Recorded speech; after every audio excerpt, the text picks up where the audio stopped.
bridge খুশি মনে দিয়ে 200 টাকা দিয়ে দিতে আলামিন দিকে সরকার দিছে এই 1,000 তুলে দিল খুশি করে দিচ্ছে 8 জন আছি এই 4 জন করে 10 জন খাই নাকি এই কথা আমি বললাম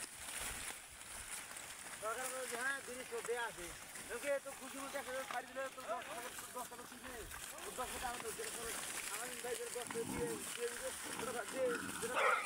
আমার হয়ে গেল নাকি আবার 10 প্যাকেট নিয়ে আসতো ওই আমার মানি থেকে গেল ওই কথাই আমি বললাম এই কথাই লাগে গেল কেবল আমার জীবনে এই বড় বড় মাথা কোনো